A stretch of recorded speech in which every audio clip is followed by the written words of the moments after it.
नमस्कार, बहुत स्वागत है आप सभी का। आपके साथ मैं हूं सोनल। खबरें होंगी विस्तार के साथ। शिक्षक दिवस के मौके पर सीएम डॉक्टर मोहन यादव ने बड़ी घोषणा की है। सीएम ने शिक्षकों को तोहफा देते हुए चौथा क्रमोन्नति वेतनमान का लाभ देने की घोषणा की। इसमें प्रदेश के सहायक शिक्षक, उच्च शिक्षण, नवीन शैक्षणिक, प्राथमिक शिक्षक, माध्यमिक शिक्षकों के लिए बड़ा ऐलान किया गया। इससे प्रदेश के 1,50,000 शिक्षक लाभान्वित होंगे। इसे लेकर अगली कैबिनेट में इन्हें 2025-26 के लिए प्रस्ताव लाया जाएगा और जल्द ही इसे लागू किया जाएगा। हालांकि इससे सरकार पर 117 करोड़ का अतिरिक्त भार आएगा।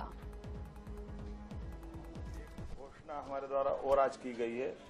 शैक्षणिक संवर्ग सहायक शिक्षक तथा नवीन शैक्षणिक संवर्ग प्राथमिक एवं माध्यमिक शिक्षकों को क्रमोन्नत योजना प्रभावशील होने से चतुर्थ समयमान वेतनमान के लाभ के समरूप चतुर्थ क्रमोन्नत वेतनमान का लाभ दिया जाना है, जिसमें लगभग 1,50,000 से ज्यादा शिक्षक लाभान्वित होंगे।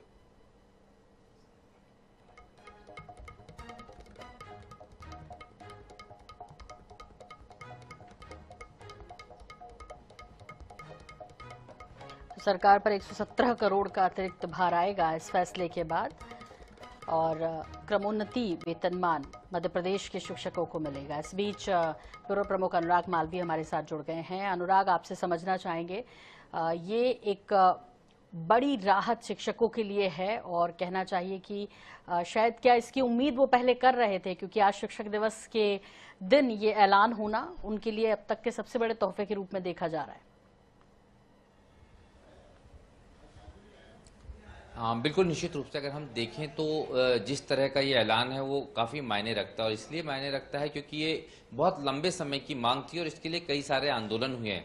हर श्रेणी के शिक्षक इसकी मांग कर रहे थे और अब मुख्यमंत्री ने सभी श्रेणी के शिक्षकों को इसके जो है लाभ दिया है, चाहे वो अगर हम बात करें एलडीटी की या फिर यूडीटी की या फिर सहायक शिक्षकों की, सबको इसका पूरा लाभ मिलेगा। और अगर हम बात करें एलडीटी स्तर से लेकर यूडीटी स्तर तक के, तो लगभग 5,000 से लेके 12,000 तकरीबन जो है वो सैलरी में इजाफा होगा इस समयमान वेतनमान को बढ़ाने से। हालांकि सरकार पर भी आर्थिक बोझ आने वाला है, तकरीबन 17 करोड़ रुपए प्रति माह का इसका जो है वो बोझ रहेगा सरकार के ऊपर। और दूसरी तरफ अगर हम देखें तो एक और महत्वपूर्ण पहलू ये भी है कि इसको अभी सिर्फ घोषणा के रूप में देखा जा रहा है। जब तक कि कैबिनेट में प्रस्ताव नहीं आएगा तब तक के ये प्रक्रिया शुरू नहीं होगी।